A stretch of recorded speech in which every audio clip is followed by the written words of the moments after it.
فلا أقسم بمواقع النجوم وإنه لقسم لو تعلمون عظيم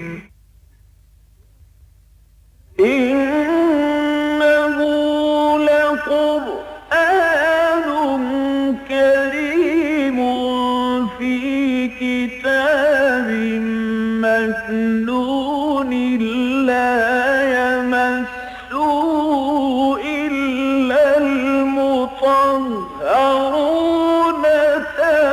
تنزيل من رب العالمين.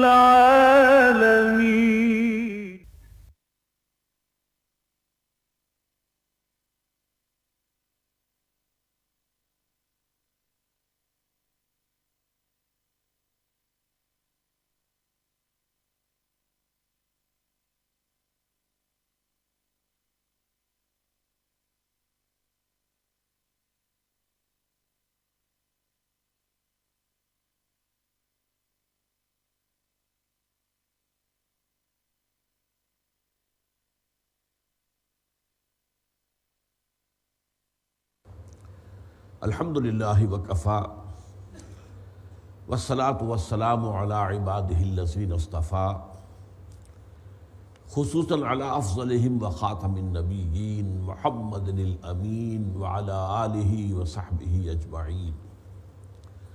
اما بعد فقد قال اللہ تبارک وتعالی کما ورد فی سورۃ المائدہ اعوذ باللہ من الشیطان الرجیم بسم اللہ الرحمن الرحیم یا ایھا الذین آمنوا لا تحرموا طیبات ما احل اللہ لکم ولا تعتدوا ان اللہ لا يحب المعتدین وکلوا مما رزقکم اللہ حلالا طیبا واتقوا اللہ الذی انتم بہ مؤمنون لا يؤاخذکم اللہ باللغو فی ایمانکم ولکن یؤاخذکم بما عقدتم الایمان فکفارتہ اطعام 10 مساکین من اوسط ما تطعمون اہلیکم او کسوتہم او تحریر رقبہ فمن لم یجد فصیام 3 ایام ذلک کفارۃ ایمانکم اذا حلفتم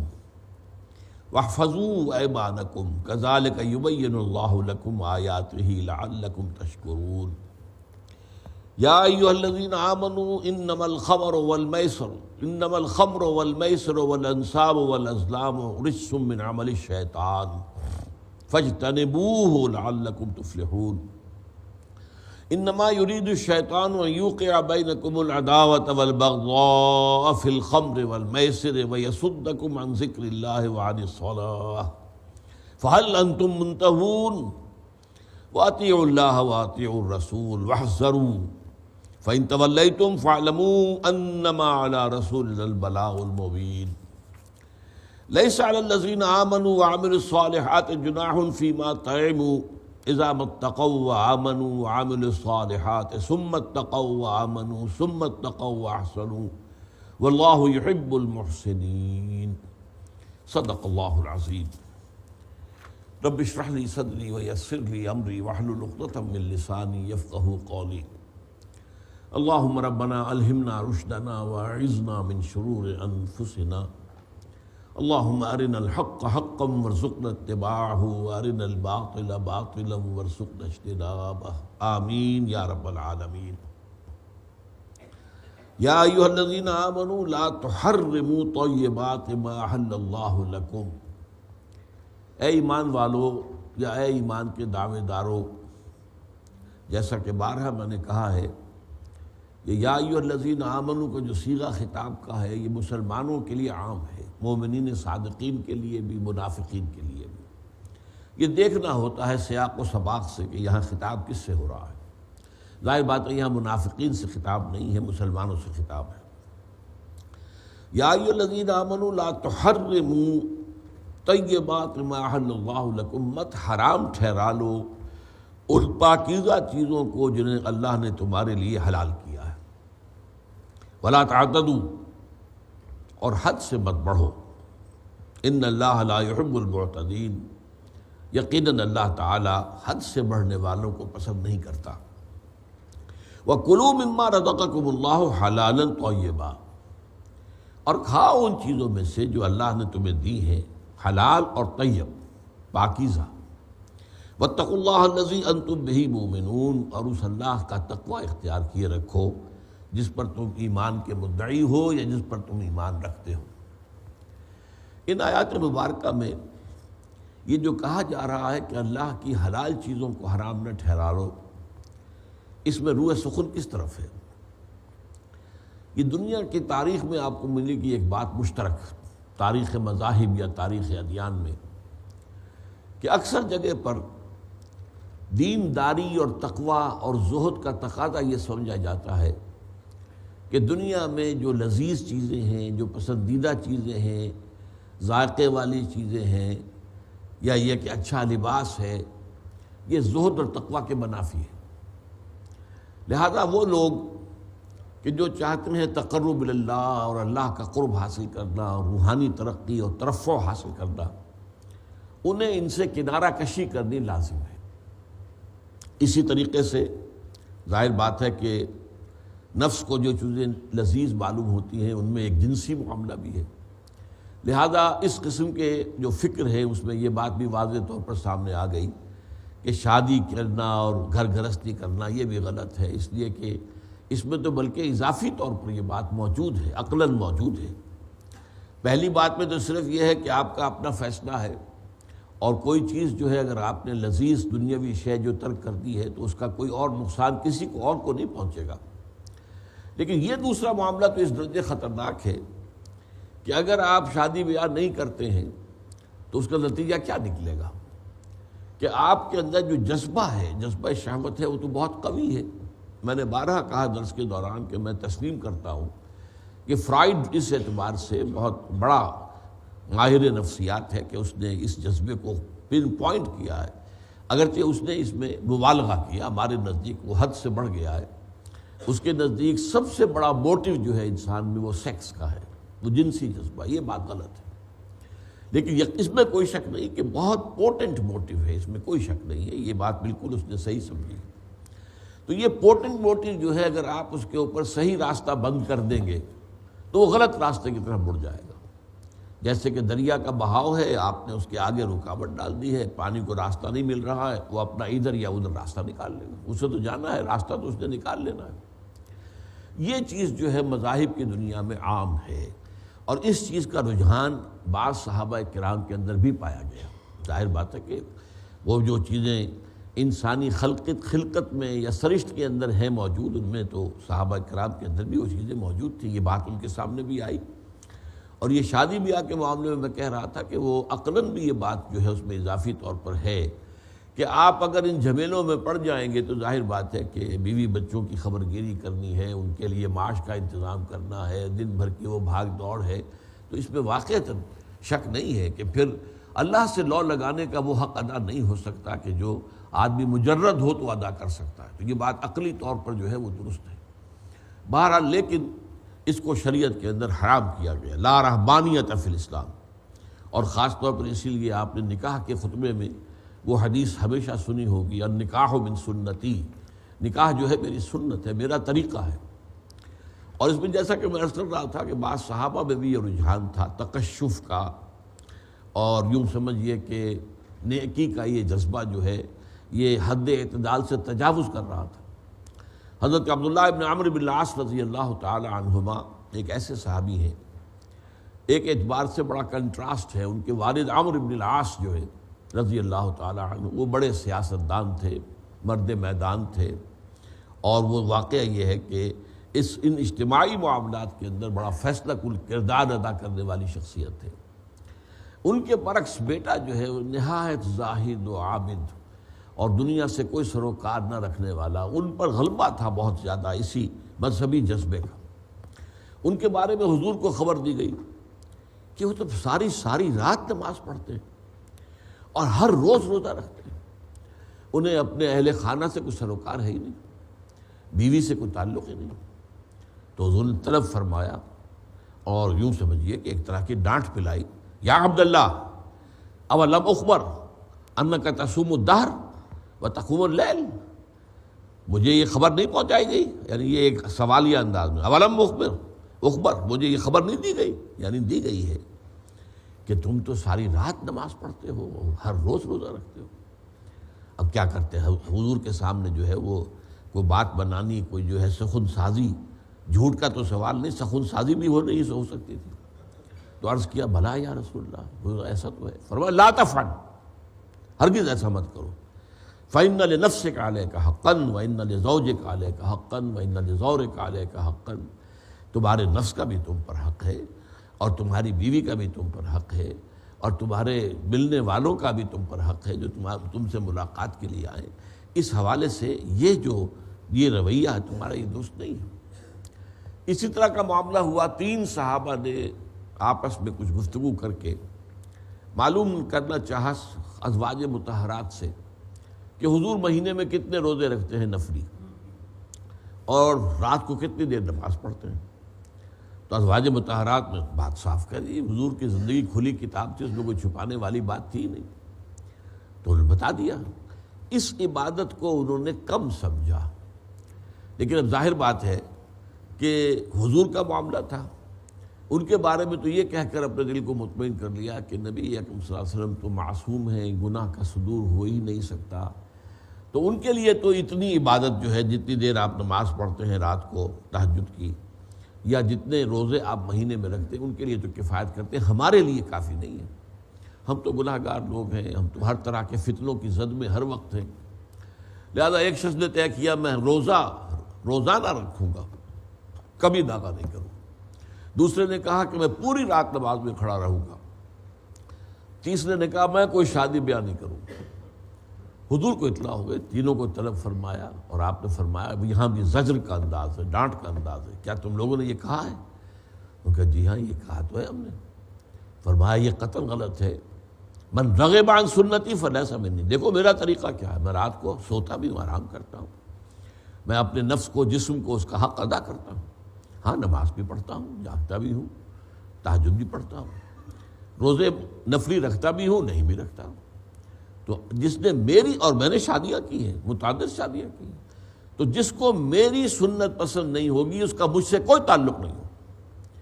یہ ہے وہ چیز جس کی کہ نفی یہاں پر کی جا رہی ہے۔ اس سے پہلے مکی صورتوں میں سورہ اعراف میں بھی آیت آ چکی ہے، قل من حرم زینۃ اللہ التی اخرج لعبادہ والطیبات من الرزق ہی للذین آمنوا فی الحیاۃ الدنیا خالصۃ یوم القیامہ۔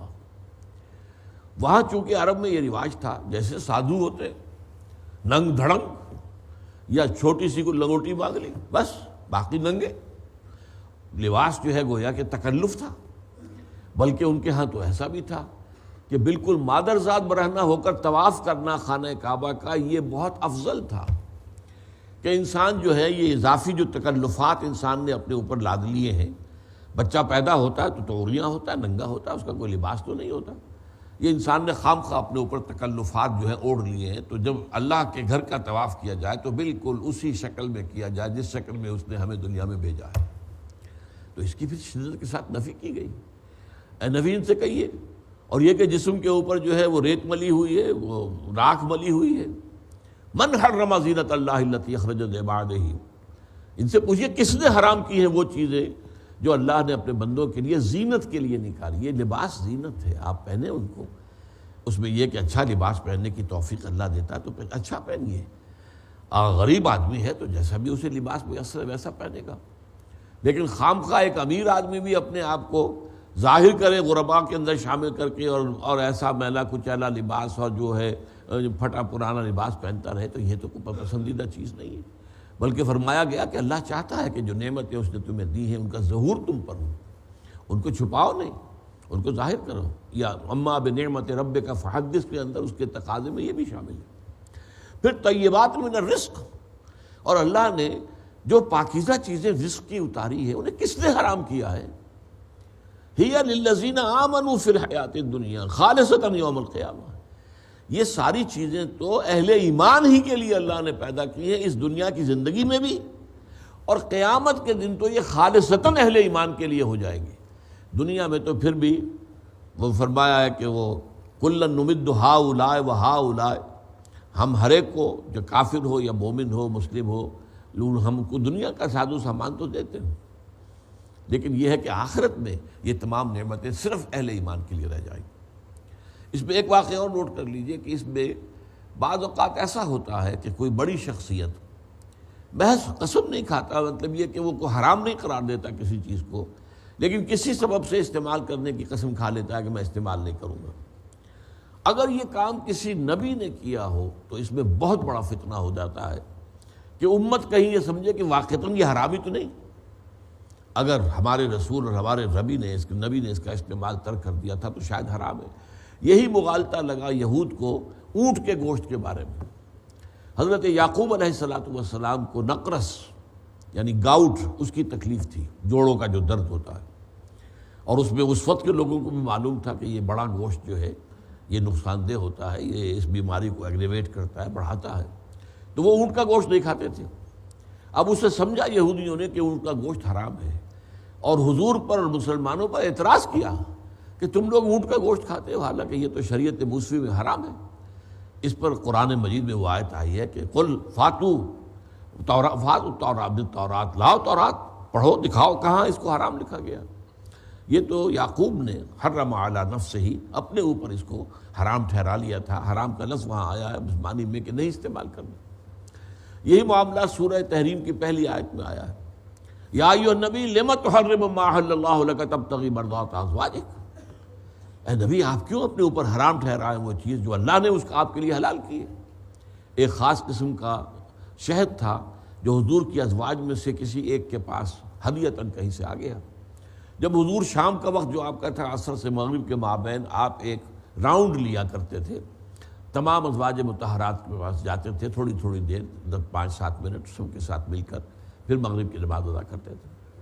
تو ان کے پاس گئے، انہوں نے شہد پیش کر دیا، تو آپ کو اس کے نوش فرمانے میں ذرا معمول سے زیادہ وقت لگ گیا۔ اب چہ میں گوئیاں ہو گئیں ازواج کے مابین، یہ کیا بات ہوئی ہے، آج ان کے ہاں وقت جو ہے زیادہ لگا ہے۔ بہرحال وہ جو بھی کچھ تھی حضور کی ازواج تھی، اور اس میں لیکن یہ کہ بہرحال سوکناپا ایک ایسی چیز ہے کہ اس کے اندر کوئی غیرت کا معاملہ آ جاتا ہے۔ تو وہ اب گئے جب تو کہا کہ اچھا، اب دوسری جگہ گئے، دوسری جن کے درمیان یہ بات ہوئی تھی کہ یہ بات کیا ہو رہی ہے، تو حضور کے کہا انہوں نے آپ کے منہ میں سے مسخر کی بو آ رہی ہے۔ حضور سمجھ گئے یہ جو میں وہ خاص شہد کے اندر کوئی ہیک ہوتی تھی کہ یہ اصل میں مجھے متنبع کیا جا رہا ہے کہ یہ آپ جو ہے اپنی زوجہ محترمہ کے ہاں یہ شہد کھا رہے، آپ نے قسم کھا لی آئندہ نہیں کھاؤں۔ تو اس کے اوپر اللہ تعالیٰ کی طرف سے گرفت ہو گئی، لم تحرم ما احل اللہ لک تبتغی مرضات ازواجک، کیوں آپ حرام ٹھہرا رہے ہیں اپنے لیے جو چیز اللہ نے آپ کے لیے حلال ٹھہرائی۔ آپ اپنی بیویوں کی رضا جوئی میں اللہ کی حلال شے کو حرام کر رہے ہیں اپنے اوپر۔ تو یہ بات ہے جو یہاں کہی گئی ہے، یا ایھا الذین آمنوا لا تحرموا طیبات ما احل اللہ لکم۔ میں دیکھ رہا تھا حضرت شیخ الہند نے یا مولانا شبیر العثمانی نے یہاں طیبات کے لفظ میں اس جگہ پر لذیذ کا ترجمہ کیا، یعنی اگر دنیا کی لذتیں بھی ہیں اور وہ ظاہر بات ہے کہ انسان کو مرغوب ہوتی ہے، تو اگر حلال ذریعے سے وہ چیز لذیذ شے مل رہی ہے اور اس کے لیے کوئی شریعت کا حکم نہیں توڑا ہے، کوئی خلاف ورزی نہیں کی ہے، تو کون روکتا ہے اس سے؟ ہاں ایک معاملہ البتہ ہے، اور وہ یہ ہے کہ اقامت دین کی جد و جہد میں کوئی شخص لگ جائے۔ اب ظاہر بات ہے اسے وقت اپنا لگانا ہے اس جد و جہد میں، دعوت و تبلیغ میں، اور بھی جو بھی تحریکی معاملات ہیں۔ اب اس میں یقیناً پھر اسے اپنا معاش کا معاملہ جو ہے کم کرنا پڑے گا، اس لیے کہ وقت جو ہے وہ تو اتنا ہی ہے، وقت کو آپ کتنا کھینچیں گے، اس میں سے ایک بڑا حصہ آپ نے نکال دیا ہے دین کی خدمت کے لیے، تو اب اپنے لیے اور اپنے اہل و عیال کے لیے کسب معاش کے لیے وقت کم ہوتا چلا جائے گا۔ بلکہ جیسے جیسے وہ تحریک آگے بڑھے گی اور تصادم کے مراحل آئیں گے، تو ظاہر بات ہے کہ اس وقت تو آپ کو پیٹ پر پتھر باندھنے پڑ جائیں گے۔ یہ بالکل دوسری شے ہے، اس کا اس سے معاملہ نہیں ہے۔ روحانی ترفع کے لیے یہ جو رہبانیت کا نظام ہے، اس کی بنا پر لذیذ چیزوں کو، اچھی چیزوں کو اپنے اوپر حرام ٹھہرا لینا، یہ چیز جو ہے شریعت میں اس کی اجازت نہیں ہے، لا رہبانیت فی الاسلام۔ لیکن اس جد و جہد کے اندر تو ظاہر بات ہے وہ وقت بھی آیا ہے کہ 3 وقت سے جو ہے فاقے تھے غزوہ احزاب میں، 3 دن سے یا 3 وقت سے، اور یہ کہ لوگوں نے، صحابہ نے اپنے پیٹوں پر پتھر باندھے ہوئے تھے، کس کر اپنی چادروں کے ساتھ، تاکہ کمر دوہری نہ ہو جائے۔ اور یہ جب حضور کی خدمت میں حاضر ہوئے اور عرض کیا کہ یہ حالت ہو گئی ہے ہماری فاقوں سے، تو حضور نے اپنا کرتا اٹھا کر دکھایا، وہاں 2 پتھر بندھے ہوئے تھے۔ یہ بالکل دوسری چیز ہے۔ ایک ہے رہبانیت کے نقطہ نظر سے ترک لذائذ، ایک ہے اقامت دین کی جد و جہد کی مجبوریوں اور مشغولیتوں کی وجہ سے دنیا کے اندر جو چیزیں اچھی ہیں اور جو مباح ہیں، حلال ہیں، حرام تو نہیں ہیں، ان کا دائرہ انسان پر تنگ ہوتا چلا جائے، یہ بالکل دوسری بات ہے۔ ان دونوں کے اندر خلط مبحث نہیں ہونا چاہیے۔ ولا تعتدوا، اور حد سے مت بڑھو۔ حد سے بڑھنا یہ بھی ہے کہ اللہ کی حلال شے کو آپ نے حرام کر دیا۔ آپ کون ہوتے ہیں؟ تحریم اور تحلیل تو اللہ کا اختیار ہے، گویا کہ آپ اللہ کے اختیارات کے اندر اپنے آپ کو شامل کر رہے ہیں۔ پھر یہ بھی ہے کہ حلال چیزوں کے استعمال میں بھی ایک ہے کہ اعتدال جو ہے وہ پیش نظر رہنا چاہیے۔ والقصد فی الفقر والغنا، چاہے تنگ دستی ہو اور چاہے ہاتھ فراخ ہو اور کافی انسان کے پاس سہولت موجود ہو، پھر بھی درمیانی روش اختیار کرے۔ یہ جو ہے ایک حد کے اندر رہنا، چنانچہ یہی مضمون دوسری جگہوں پر آتا ہے کہ کلوا واشربوا ولا تسرفوا، کھاؤ پیو ٹھیک ہے لیکن اسراف مت کرو، حد سے نہ بڑھو۔ ایک سالن روٹی کافی ہے اور تم کئی ڈشز جو ہے وہ بنا رہے ہو، کئی جو ہے وہ کورسز کے ڈنرز جو ہے کھائے جا رہے ہیں، تو یہ چیزیں جو اسراف کے اندر شامل ہیں۔ کپڑے کے 1-2 جوڑے ہیں وہ کافی کفایت کر جائے گی، لیکن یہ ہے کہ پورے وارڈروب بھرے ہوئے ہو کپڑوں کے ساتھ، تو یہ چیز اسراف میں شامل ہے۔ حرام تو نہیں ہے لیکن اسراف میں ہے۔ ولا تعتدوا ان اللہ لا يحب المعتدین، اللہ تعالیٰ کو ہرگز پسند نہیں ہے حد سے بڑھنے والے۔ وَكُلُوا مِمَّا رَزَقَكُمُ اللَّهُ حَلَالًا طَيِّبًا، اور کھاؤ اس میں سے جو اللہ نے تمہارے رزق دیا ہے تمہیں، حلال اور طیب۔ حلال تو وہ چیز کہ جس کی حرمت ثابت نہ، وہ حلال ہے، مباح ہے، اور طیب یہ ہے کہ پاکیزہ ہو۔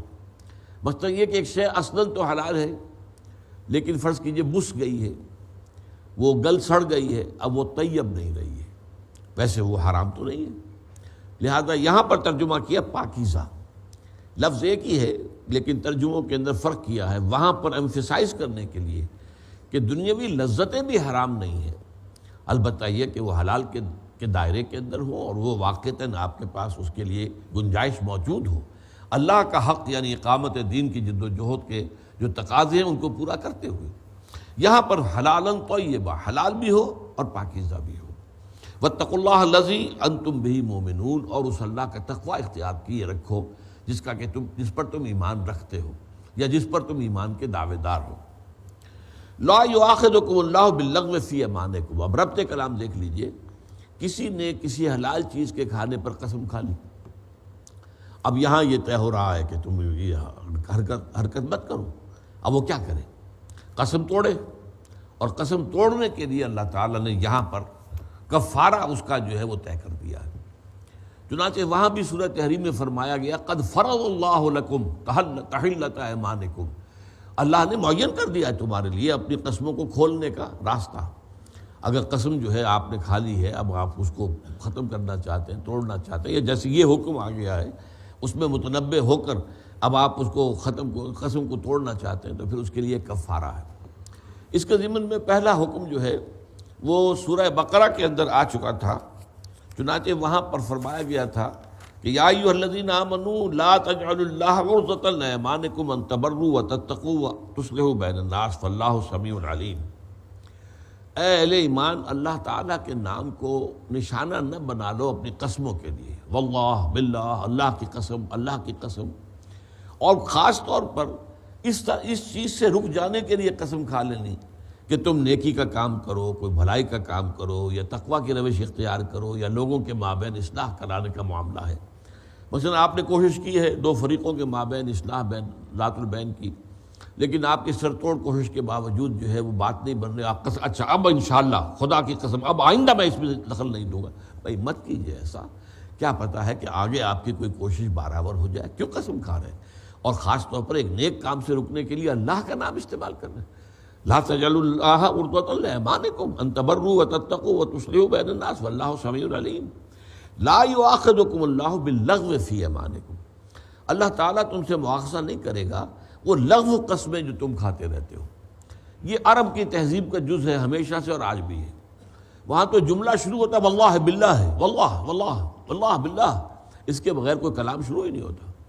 یہ لغو ہے، اس میں کوئی قسم کھانا مقصود نہیں ہوتا، نیت نہیں ہوتی، بلکہ یہ ان کا اسلوب گفتگو ہے، یہ انداز کلام ہے۔ تو اس پر تو اللہ تعالیٰ جو ہے کوئی مواخذہ نہیں کرے گا، لیکن یہ وَلَٰكِنْ يُؤَاخِذُكُم بِمَا كَسَبَتْ قُلُوبُكُم، لیکن جو تم دلی ارادے کے ساتھ قسم کھاؤ اس پر اللہ تعالیٰ کی پکڑ ہوگی، مواخذہ کرے گا اللہ۔ اگر اسے تم نے توڑ دیا تو اللہ کے ہاں مواخذہ ہو جائے گا۔ تو وہاں تو بات اسی پر ختم کر دی گئی تھی، صرف تنبیہ، وارننگ، تاکہ یہ کہ اپنی جو ہے اپنی قسموں کی حفاظت کیا کرو۔ لیکن یہاں اب راستہ کھولا جا رہا ہے تاکہ اس کو قسم کو توڑنے کے لیے جو راستہ ہے وہ بھی لوگوں پر واضح ہو جائے۔ لا یؤاخذکم اللہ باللغو فی ایمانکم ولکن یؤاخذکم بما عقدتم الایمان۔ عقد، گرہ لگا دینا، یعنی پختگی کے ساتھ، عقدہ کہتے ہیں گرہ کو۔ تو عقد جو باہمی معاہدہ ہوتا ہے، تو عقد جو ہے عقد نکاح ہے، ایک عورت ایک مرد کے درمیان، وہ بھی ایک معاہدہ ہے۔ عقد جو ہے سعودی عرب وغیرہ میں یہ جو سال بسال ان کا ایک کانٹریکٹ ہوتا ہے سروس کا، ہر سال رینیو کرواتے ہیں، تو وہ بھی عقد کہلاتا ہے۔ تو اس کے سلسلے میں بہت سے لطائف بھی ہمارے ہاں وجود میں آئے ہیں کہ کسی شخص کے پاس جو وہاں سے آیا ہوا تھا، اس کے پاس آ گیا فارم کہ یہ عقد جو ہے آپ کی رینیو کرنے کے لیے کانٹریکٹ کو، یہ اس فارم پہ آپ دستخط کیجئے۔ وہ بیوی کے ہاتھ میں پڑ گیا، اس نے کہا یہ عقد تم کر رہے ہو، وہاں پر کوئی شادی نکاح کر رہے ہو۔ تو بہرحال وہ عقد کے معنی جو ہے وہ عام ہے قرآن مجید میں۔ چنانچہ سورہ مائدہ تو شروع ہوئی ہے، یا ایھا الذین آمنوا اوفوا بالعقود، اہل ایمان جو بھی عقد ہو جایا کرے، جو کانٹریکٹ ہو، جو بھی معاہدہ ہو، اس کو پورا کیا کرو۔ فَكَفَّارَتُهُ اِطْعَامُ عَشَرَةِ مَسَاكِينَ مِنْ أَوْسَطِ مَا تُطْعِمُونَ أَهْلِيكُمْ، تو اس کا کفارہ یہ ہے کہ تم کھانا کھلاؤ 10 مسکینوں کو اس اوسط طرح کا کھانا جو تم اپنے اہل و عیال کو کھلاتے ہو، جو بھی تمہارے ہاں جو بھی ایک معیار معین ہے گھر میں کھانے کا، اسی معیار کا کھانا 10 مساکین کو کھلایا جائے۔ او کسوتہم، یا ان کو لباس دیا جائے، تن ڈھانپا جائے، اور اس میں ظاہر بات ہے کہ پورے جسم کو ڈھانپنا ضروری ہے۔ کرتا اور پاجامہ اگر ہو، ہمارے حساب سے شلوار ہو، یا یہ کہ عربوں کے حساب سے تہبند ہو اور چادر ہو۔ او تحریر رقبہ، یا ایک غلام کا آزاد کرنا، اور یہاں کوئی شرط نہیں ہے کہ وہ غلام جو ہے مسلمان ہو یا غیر مسلم ہو، ایک غلام کو آزاد کرنا۔ اصل میں یہ اس طرح کے معاملات میں جو قرآن مجید نے راستہ بتایا ہے، ایمینسیپیشن آف دی سلیوز، ان کی تحریر، ان کی آزادی کا راستہ جو ہے، مختلف جو کفارے ہیں اور مختلف قسم کی معاملات میں جو غلاموں کا آزاد کرنا جو ہے اس کو ذریعہ بنایا گیا ہے، تو وہ اس طریقے سے ظاہر بات ہے کہ اس سے غلام خود آزاد ہو جاتے تھے۔ اور ہمارے ہاں ہماری تاریخ بتاتی ہے کہ بڑے اونچے اونچے مناصب پر پہنچے ہیں غلام، اور بڑے ائمہ دین اور بہت بڑے علماء اور فقہاء غلاموں میں سے گزرے ہیں۔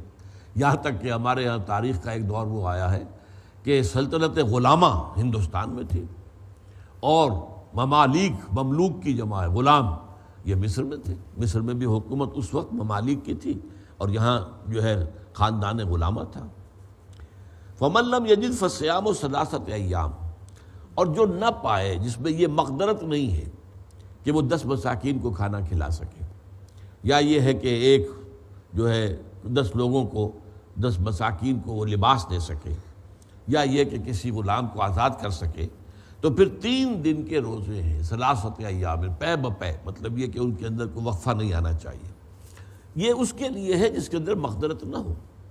یہ نہیں ہے کہ اگر آپ میں مقدرت ہے پھر بھی آپ روزے رکھ رہے ہیں، ٹرخا رہے ہیں معاملے کو۔ وہ روزہ رکھنا جو ہے وہ تو ظاہر بات ہے صرف اپنی نفس کے لیے ایک تکلیف دہ بات ہو سکتی ہے، لیکن شریعت میں اصل مقصود تو وہ ہے جس سے کہ لوگوں کو فائدہ ہو، غرباء کو کھانے کو ملے، اچھا کھانے کو ملے، جیسا کہ آپ اپنے گھر والوں کو کھلا رہے ہیں، اسی طریقے سے ان کو تن ڈھانپنے کو کپڑا میسر ہو جائے، یا کوئی شخص جو ہے وہ غلامی کے جو بندھن ہے اس سے آزاد ہو جائے۔ تو یہ چیزیں ہیں کہ جن کی اہمیت ہے اور ان کو اولیت حاصل ہوگی۔ ہاں کسی کے لیے یہ ممکن نہیں ہے تو پھر یہ ہے کہ وہ 3 روزے رکھے۔ ذالک کفارۃ ایمانکم اذا حلفتم، یہ کفارہ ہے، یہ میں نے کئی مرتبہ وضاحت کی ہے۔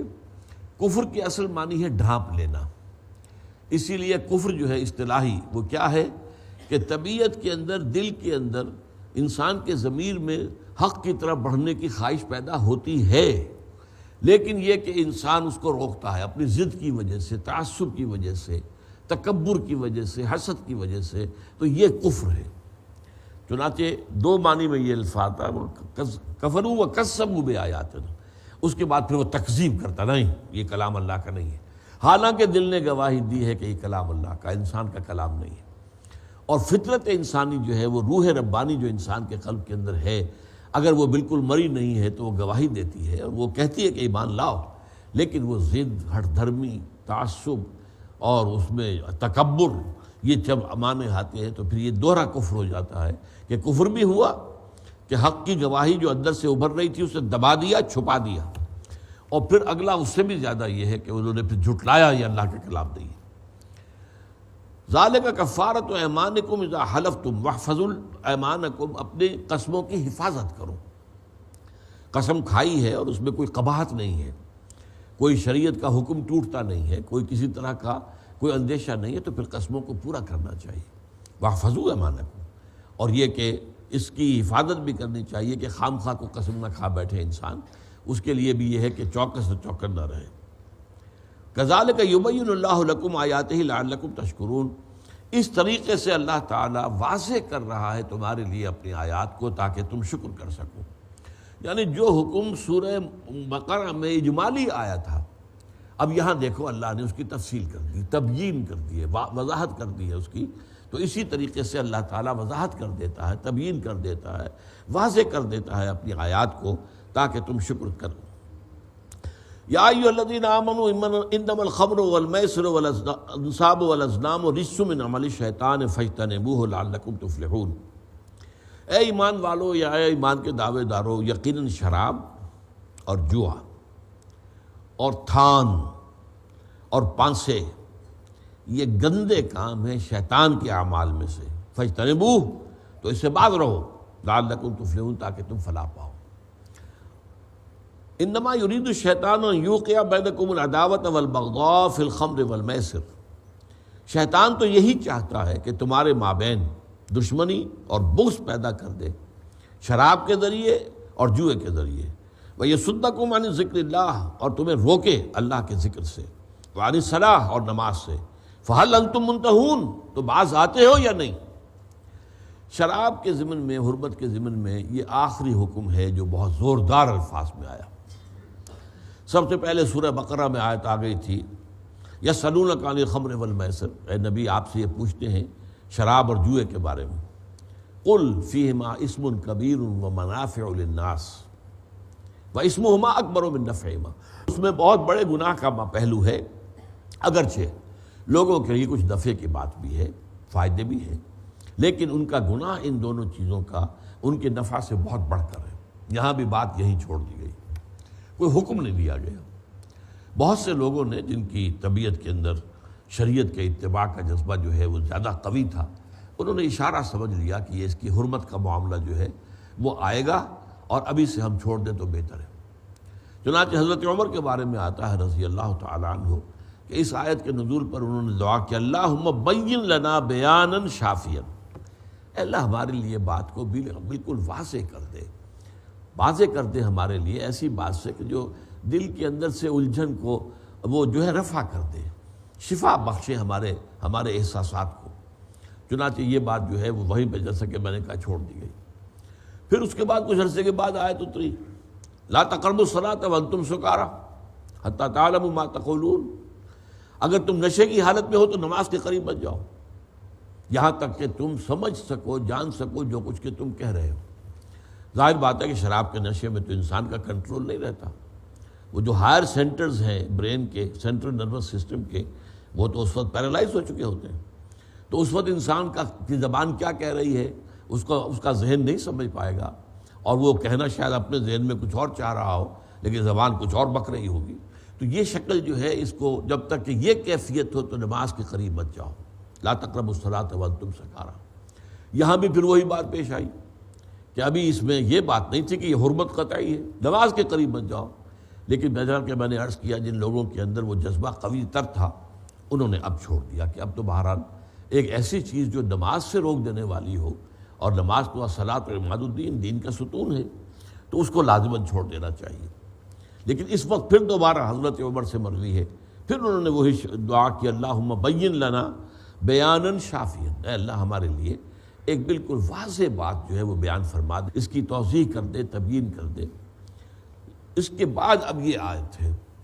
ان آیات میں جس طریقے سے جو انداز اختیار کیا گیا ہے، ہمارے ہاں کے بعض جدید دانشور کہتے ہیں حرام کا لفظ تو نہیں آیا، تو میں نے ایک ٹی وی مذاکرے میں کہا تھا وہ تو زنا کے لیے بھی نہیں آیا۔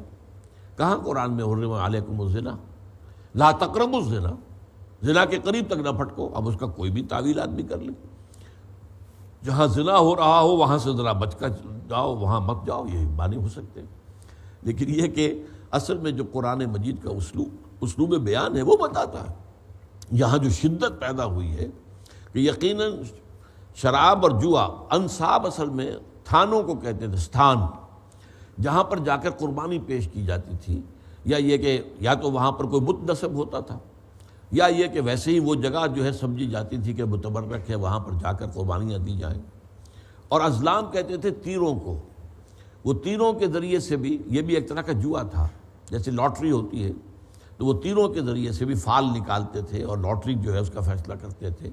اور حبل جو ان کا ایک دیوتا تھا، اس کے پاس وہ ایک رکھے رہتے تھے 6-7 تیر، ایک اس میں برتن کہہ لیجیے جو بھی کہیں کسی، اور وہاں سے پھر یہ ہے کہ جو وہاں معلوم کرنا چاہتے تھے فال گیری، فال نکالنے کے لیے وہ آ کر حبل کا جو ہوتا تھا پجاری، اس کی مٹھی گرم کرتے تھے اور پھر کہتے تھے اس معاملے میں حبل سے ہمارے لیے فیصلہ دے دیجئے۔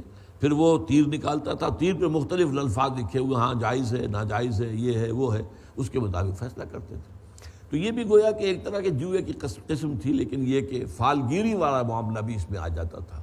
جوئے میں تو یہ ہے کہ ایک کوئی معین جو ہے وہ فائدہ اٹھانا مقصود ہے مالی، لیکن یہ کہ یہاں پر اور معاملات کے اندر بھی فال نکالنا اور اس کے ذریعے سے طے کرنا معاملات کو۔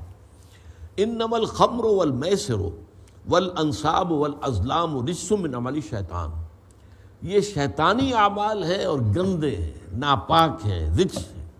فاجتنبوہ، اجتناب کرو اس سے، لعلکم تفلحون، تاکہ تم فلاح پاؤ۔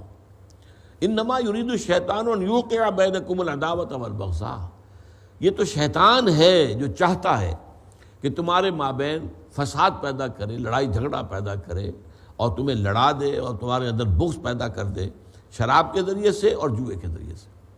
شراب میں تو ظاہر بات ہے آدمی اپنے ہوش میں نہیں ہے، حواس میں نہیں ہے، کیا بک بیٹھا، اس سے لڑائی ہو گئی۔ اب وہ لڑائی جو ہوئی ہے جس طرح کی ہوگی پھر شرابیوں کے مابین، پھر یہ کہ شراب کا نشہ اتر جانے کے بعد بھی پھر اس کے اثرات رہتے ہیں۔ اس نے یہ بات کہہ دی تھی مجھے، اب وہ اس کے بنا پر جو ہے وہ بغض جو ہے وہ مستقل طور پر دل میں پیدا ہو جائے گا کہ چاہے اس نے نشے میں کہی تو ہے نا، آخر اس کے دل میں تھی تب بات یہ نکلی ہے۔ تو اس طریقے سے مستقل جو ہے ان کے ہاں جنگیں چھڑ جاتی تھی جو نسل بعد نسل چلتی رہتی تھی۔ تو یہ جو شیطان اچھی طریقے سے جوئے کا معاملہ ہے۔ آدمی اگر ٹریڈنگ کے ذریعے سے کسی سے کچھ کما رہا ہے، آپ کو معلوم ہے آپ نے جوتا خریدا ہے، یہ 1000-1200 کا جوتا ہے، اس میں 100-200 روپے اس نے بھی کمائے ہوں گے، بٹ یو ڈونٹ گرج اٹ، کوئی نہیں، ٹھیک ہے، اس کی محنت ہے، اس نے کہیں سے خریدا ہے، منگوایا ہے، یا دکان کھولی ہے، یا بیٹھا ہوا ہے، یا شو روم اس کا ہے، وہاں سے میں لے رہا ہوں۔ لیکن جوئے میں کیا ہوتا ہے، بلا کسی استحقاق کے کسی کو اچانک کوئی بات نکل آئی اور وہ سب کی رقم جو ہے اس کے پاس پہنچ گئی، تو آدمی جو ہے ایک حد تک ہوتی ہے برداشت کرتا رہتا ہے، لیکن اب ہو سکتا ہے کہ اسی میں غصہ آئے، طیش آئے، اور یہ ہوتا ہے، آپ دیکھتے ہیں پھر یہ کہ لڑائیاں جب ہوتی ہیں جواریوں کے مابین اس میں خون خرابہ ہوتا ہے۔ تو یہ دونوں چیزیں جو ہیں، اسی لیے سورہ بقرہ کی آیت میں بھی ان دو کو جمع کیا گیا، خمر اور میسر، ان دونوں کے اندر اصل میں وہ خرابی ہے جس کا کہ یہاں ذکر ہو رہا ہے۔ انما یرید الشیطان ان یوقع بینکم العداوۃ والبغضاء فی الخمر والمیسر۔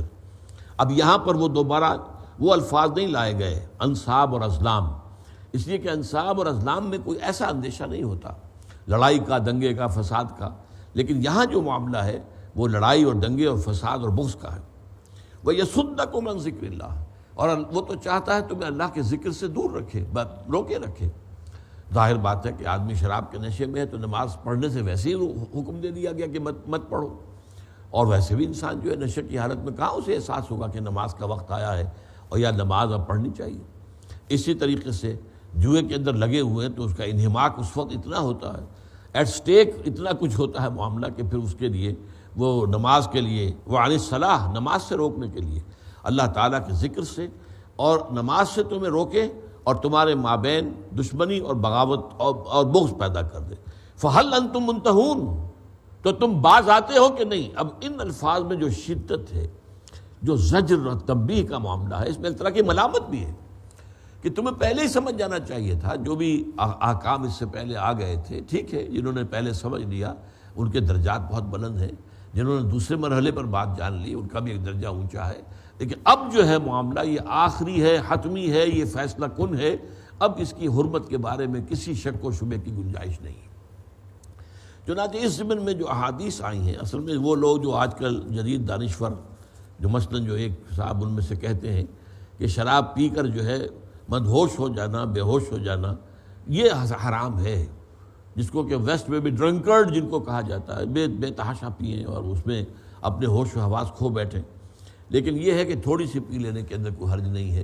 وہ گویا کہ وہ پہلی بات جو ہے منافع للناس اس کے حوالے سے بات کر رہے ہیں، اور یہ بھول جاتے ہیں کہ اس کے بعد سورہ نساء میں آیت آ چکی ہے، اس کے بعد جو ہے اس آخری یہ دو آیات جو ہیں ان کے اندر جس شدت کے ساتھ روکا گیا، منع کیا گیا ہے، اور اس میں ایک طرح کا تھوڑا سا خفگی کا اور ناراضگی کا پہلو بھی ہے۔ فَهَلْ أَنْتُمْ مُنْتَهُونَ، باز آتے ہو کہ نہیں آتے؟ اس کے ضمن میں چاہتا ہوں کہ آپ کو چند احادیث سنا دوں۔ مولانا مودودی نے اپنی تفہیم القرآن میں یہ احادیث نقل کی ہے۔ لعن اللہ الخمر، اللہ نے لعنت کی ہے شراب پر، وشاربہا، اور اس کے پینے والے پر، وساقیہا، اور پلانے والے پر، وبائعہا، اور اس کو بیچنے والے پر، ومبتاعہا، اور فروخت کرنے والے پر، وعاصرہا، اور کشید کرنے والے پر، ومعتصرہا، اور کشید کروانے والے پر، وحاملہا، اور اس کو اٹھا کر لے جانا، مزدوری کرنا۔ معلوم ہے شراب کی بوتلوں کی پیٹی ہے اور ایک مزدور اس کو لے جا رہا ہے مزدوری کے لیے، تو بظاہر تو وہ تو مزدوری کر رہا ہے، اس کا اس شراب سے کیا سروکار، لیکن نہیں، یہ بھی حرام ہے۔ والمحمولۃ الیہ، والمحمولۃ، اور جس کے لیے وہ اٹھا کر لے جا رہا ہے اس پر بھی۔ تو یہ جو ہے اس کے اندر شریعت اصل میں، اور خاص طور پر احادیث نبویہ جو ہے، پھر جو چیز شریعت کے اندر ناپسندیدہ ہے اس کی ناپسندیدگی کو اس حد تک پیش کر دینا چاہتی ہے کہ مسلمانوں کی طبیعت، ایمان کا اگر کوئی رائی کا دانہ بھی اگر دل کے اندر ہے تو اس چیز کی طرف کوئی میلان نہ اختیار کرے۔ اسی طرح فرمایا گیا، کچھ لوگوں کا یہ بھی کہنا ہے کہ خمر تو صرف انگوری شراب کو کہتے ہیں، لیکن یہ کہ نہیں، ایسا نہیں ہے۔ شریعت نے آ کر احادیث نبوی کے ذریعے سے واضح ہوا ہے کہ یہ شراب جس چیز کے اندر بھی سکر پیدا ہو جائے، نشہ آ جائے، وہ حرام ہے، چاہے وہ گیہوں سے بنائی گئی ہو، جو سے بنائی گئی ہو، شہد سے بنائی گئی ہو، کشمش سے بنائی گئی ہو، اور کس چیز سے بنائی گئی، لیکن جس میں بھی نشے کی کیفیت پیدا ہو جائے گی، تاثیر ہو جائے گی، وہ حرام ہے۔ چنانچہ یہ حدیث کل مسکر خمر وکل مسکر حرام، ہر نشہ آور چیز خمر ہے اور ہر نشہ آور چیز حرام۔ کل شراب اسکرا فہو حرام، ہر وہ مشروب کہ جس سے سکر پیدا ہو جائے، جس سے کچھ مدہوشی سی پیدا ہو جائے، سرور کی کیفیت اس حد تک بڑھ جائے کہ اس میں ایک طرح کی بے خودی وہ پیدا ہو جائے، تو وہ حرام ہے۔ پھر جو ایک اور بات کہی گئی، ما اسکر کثیرہ فقلیلہ حرام، جس چیز کی زیادہ مقدار جو ہے اس سے نشہ ہو جائے، اس کی تھوڑی مقدار بھی حرام ہے۔ وہی میں نے جیسا کہ عرض کیا کہ ایک نفرت، طبعی نفرت پیدا کرنے کے لیے کہ انسان جو ہے اس چیز سے بچنے کے لیے انتہا تک چلا جائے۔ بلکہ ایک موقع پر پوچھا گیا کہ حضور کیا علاج کے لیے، دوا کے لیے ہم اس کو استعمال کر سکتے ہیں؟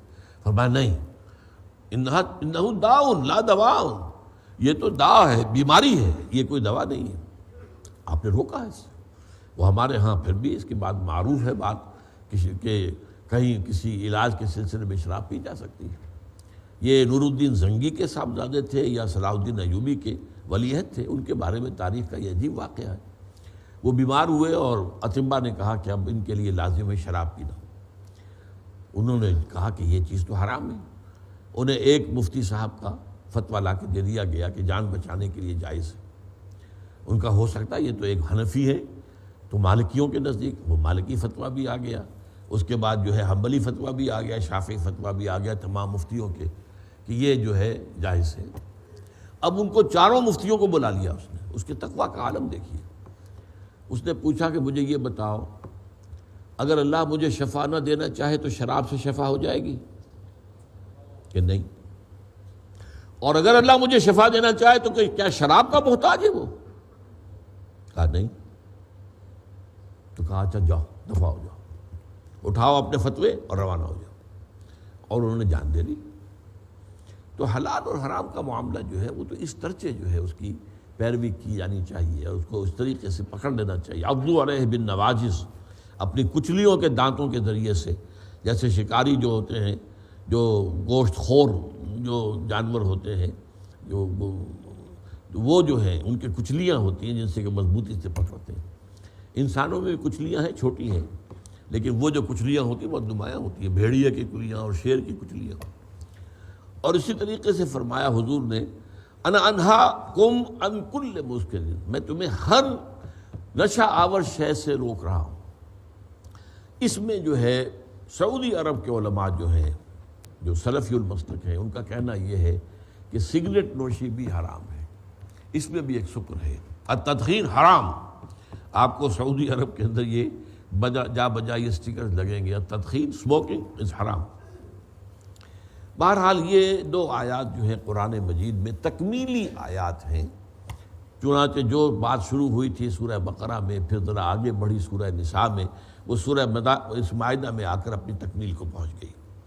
وَأَطِيعُوا اللَّهَ وَأَطِيعُوا الرَّسُولَ وَاحْذَرُوا فَإِن تَوَلَّيْتُمْ فَاعْلَمُوا أَنَّمَا عَلَىٰ رَسُولِنَا الْبَلَاغُ الْمُبِينُ، اور دیکھو اطاعت کیے جاؤ اللہ کی، اور اطاعت کیے جاؤ اس کے رسول کی صلی اللہ علیہ وسلم، وَاحْذَرُوا، اور بچتے رہو۔ یہ وَاتَّقُوا کے ہم معنی ہے بچو، حذر بچنا، ہر چیز جو ہے وہ معصیت سے بچو، اللہ کے حدود کو توڑنے سے بچو، حرام چیزوں کے استعمال سے بچو۔ وَاحْذَرُوا فَإِن تَوَلَّيْتُمْ، پھر اگر تم نے رخ پھیر لیا، منہ موڑ لیا، فَاعْلَمُوا، تو جان لو، أَنَّمَا عَلَىٰ رَسُولِنَا الْبَلَاغُ الْمُبِينُ، کہ ہمارے رسول پر تو سوائے واضح طور پر بات کے پہنچا دینے کی اور کوئی ذمہ داری نہیں ہے۔ ہمارا حکم اس نے پہنچا دیا، اس کی ذمہ داری ختم ہو گئی۔ اب اس پر تم عمل کرتے ہو نہیں کرتے ہو، یہ سارا معاملہ تمہارا ہے، اس کی جزا یا سزا وہ تمہارے لیے ہوگی۔ اگر کماؤ گے نیکی تو اب تمہارے لیے، اور مزید کماؤ گے تو تمہارے لیے۔ لیس علی الذین آمنوا وعملوا الصالحات جناح فیما طعموا اذا ما اتقوا وآمنوا وعملوا الصالحات ثم اتقوا وآمنوا ثم اتقوا واحسنوا واللہ یحب المحسنین۔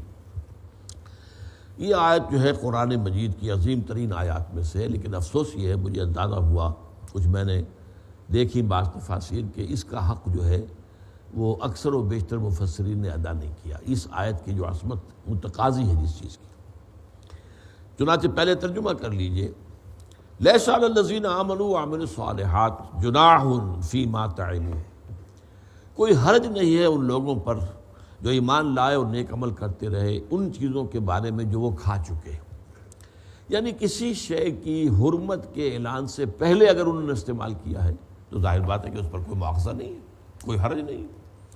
یہ اصل میں تشویش پیدا ہوئی تھی شدید کہ شراب رجس ہے، نجس ہے، اتنی حرام شے ہے تو ہم تو پیتے آ رہے ہیں۔ اور یہ آپ کو معلوم ہے کہ عرب میں تو اصل میں پینے کی چیز جیسے آج ویسٹ میں ہے، شراب پینے کی چیز تو شراب ہے، پانی تو اصل میں دھونے دھانے کے لیے، غسل کے لیے اور اس کا صفائی کے لیے ہے۔ آپ جائیں گے ہوٹلوں میں آپ کو پانی تو ملے گا نہیں، ہاں شراب جتنی چاہے لے لیجیے۔ تو پینے کی شے اصل جو ہے وہ تو شراب جو ہے، وہ شراب کہتے ہیں مشروب کو ہے، تو وہ تو اصل میں جو ہے خمر، یہ ان کی یعنی ان کے کلچر کا لازمی جز تھا۔ اب جن کی عمریں 50-60 سال کی ہو گئی ہے وہ پیتے آ رہے ہیں، تو ان کو تو یہ احساس ہوا کہ آج کی اگر بایولوجی کی اصطلاح ان کے علم میں ہوتی تو وہ کہتے کہ ہمارے تو ایک ایک سیل کے اندر شراب کی جو ہے نجاست داخل ہو چکی ہے، ہمارا کیا بنے گا۔ یہی تشویش ہوئی تھی تحویل قبلہ کے موقع پر کہ لوگوں نے کہا کہ اگر قبلہ اصل وہ تھا تو ہم نے جو یہ 16 مہینے نمازیں پڑھی ہیں یہ کس کھاتے میں جائیں گی؟ جن نمازوں کا قبلہ ہی درست نہ ہو وہ نماز کہاں ہوئی؟ اور وہ ایسے لوگ بھی کہ جو اسی دوران میں فوت ہو گئے، وہ اصل قبلے کی طرف نماز رخ کر کے نماز پڑھنے کا انہیں موقع ہی نہیں ملا۔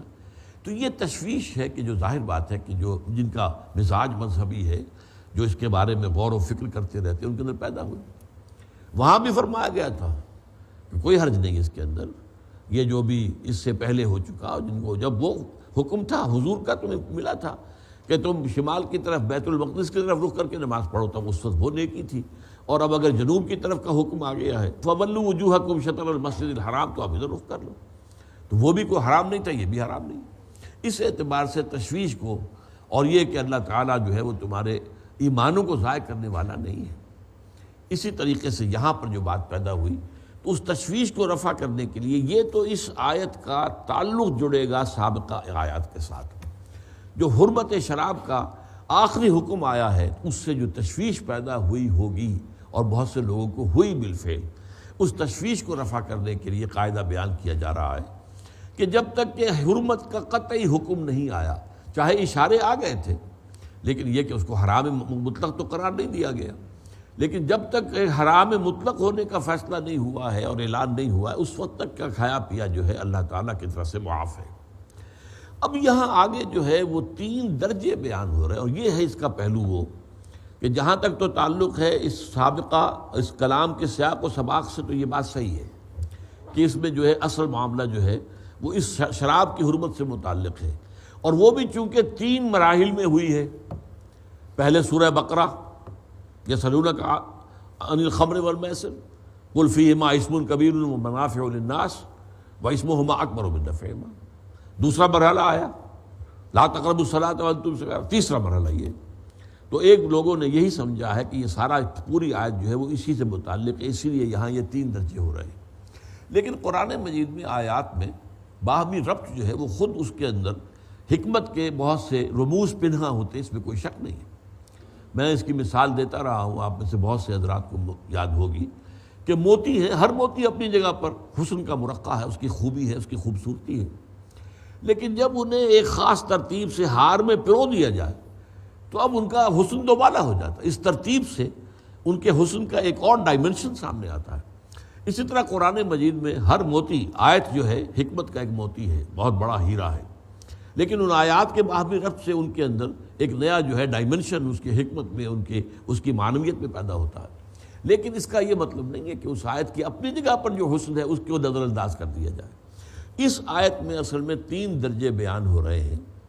ان 3 درجوں کو بعض جگہ پر کہا گیا ہے اسلام، ایمان اور احسان، جیسا کہ حدیث جبرائیل میں ہے جسے ام السنہ کہا گیا۔ تمام احادیث کے اندر جڑ بنیاد، جیسے قرآن مجید میں سورہ فاتحہ کا مقام ہے، ام القرآن قرآن مجید کی جڑ اور بنیاد جو ہے سورہ فاتحہ ہے، اس طرح ام السنہ جو ہے وہ حدیث جبرائیل ہے۔ اس میں حضرت جبرائیل ایک انسانی شکل میں آتے ہیں جو کہ حضور کے گرد صحابہ کا مجمع ہے، اور 3 سوال کرتے ہیں، اخبرنی عن الاسلام، اخبرنی عن الایمان، اخبرنی عن الاحسان۔ اصل میں وہ 3 درجے یہاں بیان ہو رہے ہیں۔ قرآن مجید میں یہ 3 درجے تو یکجا یہیں آئے ہیں اسی ایک آیت میں، لیکن 2 درجے کا بہت سے مقامات پر آئے ہیں۔ مثلا اسلام اور ایمان اس کو جدا کرنا، قالت الاعراب آمنا قل لم تؤمنوا ولکن قولوا اسلمنا ولما يدخل الايمان في قلوبكم۔ یہ بدو دعویٰ کر رہے ہیں کہ ہم ایمان لے آئے، نبی ان سے کہہ دیجئے تم ایمان ہرگز نہیں لائے ہو، بلکہ یوں کہو کہ تم اسلام لے آئے ہو۔ گویا کہ اسلام اور ہے، ایمان اور ہے۔ تم نے زبان سے کہہ دیا اشہد ان لا الہ الا اللہ واشہد ان محمد رسول اللہ، مسلمان تو ہو گئے، لیکن اس کا یہ مطلب نہیں ہے کہ مومن بھی ہو گئے۔ یہ مومن تو ایمان جو ہے یہ تو دلوں میں جب داخل ہوگا اور یقین کی کیفیت حاصل کرے گا تب تم مومن ہوگے۔ وَلَمَّا يَدْخُلِ الْإِيمَانُ فِي قُلُوبِكُمْ، ابھی تک تو ایمان تمہارے دلوں میں داخل نہیں ہوا ہے۔ اس اعتبار سے اسلام اور ایمان کہیں کہا گیا دو ایمان، یا ایھا الذین آمنوا آمنوا باللہ ورسولہ والکتاب الذی نزل علی رسولہ والکتاب الذی انزل من قبل، اے ایمان والو ایمان لاؤ اللہ پر اور اس کے رسول پر اور اس کتاب پر جو اپنے رسول پر نازل کی صلی اللہ علیہ وسلم، اور اس کتاب پر جو اس نے پہلے نازل کی تھی۔ تو اے ایمان والو ایمان لاؤ، کیا مطلب؟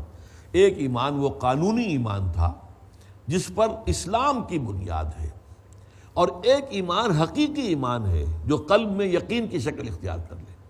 یہ اصل میں بڑے مشکل مباحث میں سے یہ چیزیں ہیں، اور اس پر امام ابو حنیفہ رحمۃ اللہ علیہ کی جو تصنیف مشہور ہے، اگرچہ ان کی طرف اس کی نسبت بھی یقینی نہیں ہے، ویسے کوئی اور فقہ کی تو کتاب انہوں نے مرتب کی ہی نہیں، وہ تو بعد میں جو ہے لوگوں نے فتاویٰ جو ہے وہ جمع کیے ہیں تو وہ فقہ حنفی کی کتابیں بن گئی۔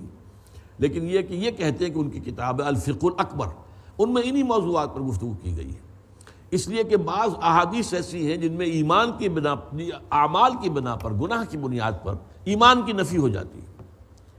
واللہ لا یؤمن، واللہ لا یؤمن، واللہ لا یؤمن، خدا کی قسم وہ مومن نہیں، خدا کی قسم وہ مومن نہیں، خدا کی قسم وہ مومن نہیں۔ تو صحابہ نے بڑے گھبرا کر لرزتے ہوئے پوچھا ہوگا، قیل من یا رسول اللہ، کون حضور؟ فرمایا الذی لا یامن جارہ بوائقہ، وہ شخص کہ جس کی ایذا رسانی سے اس کا پڑوسی امن میں نہیں ہے۔ اب اس حدیث سے ظاہر بات ہے کہ یہ سمجھا جا سکتا ہے جب وہ مومن نہیں اور 3 مرتبہ حضور قسم کھا رہے تو پھر گویا کہ کافر ہوا۔ اسی سے وہ فتنہ برآمد ہوا خوارج کا کہ گناہ کبیرہ کا مرتکب کافر ہو جاتا ہے، الا یہ کہ توبہ کرے، اگر توبہ نہیں کر رہا تو پھر یہ ہے کہ مباح ہے اسے قتل کرنا بھی، اس کی جان بھی مباح، خون بھی مباح، اس کا مال جو ہے مال غنیمت کے طور پر اس کی عورتوں کو جو ہے تم کنیزیں بنا سکتے ہو۔ یہ سارے فتنے جو پیدا ہوئے ہیں وہ ان چیزوں کے اندر ایک خلط مبحث کی وجہ سے پیدا ہوئے۔ تو اس پر یہ ہے کہ امام ابو حنیفہ نے کتاب لکھی اور بہت بڑی خدمت کی امت کی، لیکن البتہ یہ ہے کہ اس کا صحیح حق جو ہے وہ ادا ہوتا ہے اگر ہم وہ حدیث نبوی جس کا ذکر کر رہا ام السنہ حدیث جبرائیل، اس کو گہرائی میں مطالعہ کریں۔ پہلا ایمان، یہاں پر بھی 2 ایمان لائے گئے، اذا اتقوا وآمنوا وعملوا الصالحات، جبکہ وہ تقوی کی روش اختیار کیے رکھے، یعنی اس وقت تک جو احکام آئے ہیں ان احکام پر عمل پیرا رہے، ان میں سے کسی کو نہ توڑیں، اس وقت تک جن چیزوں کو حرام کیا گیا اس میں ملوث نہ ہو، اور ایمان لائیں اور نیک عمل کریں، یہ ان کی عام روش ہو۔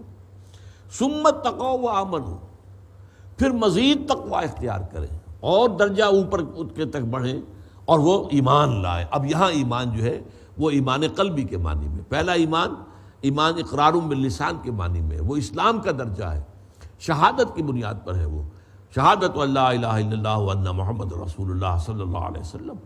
اس میں جو ہے یقین قلبی کی بحث نہیں ہے، نہ کی جا سکتی ہے۔ دنیا کا ہمارا سارا معاملہ اسلام کی بنیاد پر ہے، ایمان کی بنیاد پر نہیں ہے۔ مجھے کیا معلوم آپ کے دل میں ایمان ہے یا نہیں ہے؟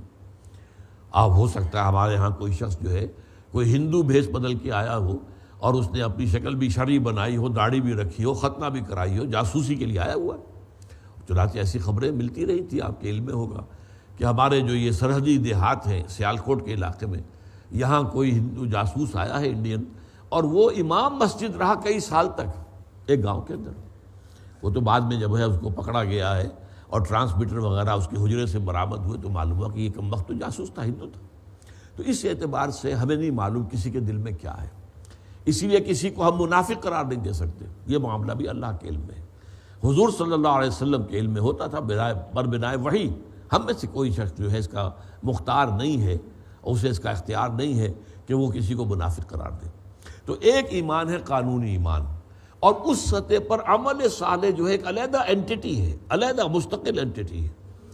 چنانچہ فرمایا اذا اتقوا وآمنوا وعملوا الصالحات، ثم اتقوا وآمنوا، یہ ہے وہ ایمان حقیقی جو دل کے اندر راسخ ہو جائے، یقین کی شکل اختیار کر لے۔ یہ ایمان جو ہے اس میں عمل جو ہے اس کے تابع ہو جاتا ہے بالکل، لہذا یہاں اس عمل کا ذکر نہیں کیا دوبارہ، اس لیے کہ وہ تو از خود ایمان کا جزو لا ینفک بن گیا۔ یقین والے ایمان کا جزو لا ینفک ہے عمل صالح۔ ثم اتقوا واحسنوا، اور وہ پھر مزید انہوں نے تقوی اختیار کیا اور وہ احسان کے مرتبے پر فائز ہو گئے۔ یہ لفظ تو خاص طور پر ایسا ہے جس کا مفہوم ہمارے ہاں بہت چھپ گیا ہے، اس لیے کہ احسان کا ہم ایک ہی معنی جانتے ہیں، کسی کے ساتھ بھلائی کرنا، حالانکہ احسان کے لفظی معنی اس عربی زبان میں ہے کسی چیز کو اچھا کرنا، کسی چیز میں حسن پیدا کرنا۔ آپ اپنے اسلام میں حسن پیدا کریں، اچھا اسلام، خوبصورت اسلام، آپ کا کردار، آپ کے اخلاق، آپ کے تمام معاملات اتنے اچھے ہوں کہ ان کو دیکھ کر انسان اسلام کا گرویدہ ہو جائے۔ تو احسان کیا ہے؟ اب اس پر انشاءاللہ تعالیٰ گفتگو مزید بھی جاری رہے گی، اس لیے کہ اب وقت ختم ہو چکا ہے۔ واللہ یحب المحسنین، اور اللہ تعالیٰ جو ہے وہ تو محبت کرتا ہے محسنین سے، جو اس درجے پر فائز ہو جائے۔ ایک ہے اسلام کا درجہ، ایک ہے ایمان کا درجہ، دلی یقین والا ایمان، اور ایک پھر احسان ہے۔ اس پر انشاءاللہ گفتگو مزید بھی آئندہ جو بھی ہوگا اگلے مہینے کا پہلا اتوار اس میں ہوگی۔ بارک اللہ لی و لکم فی القرآن العظیم ونفعنی وإیاکم بالآیات والذکر الحکیم۔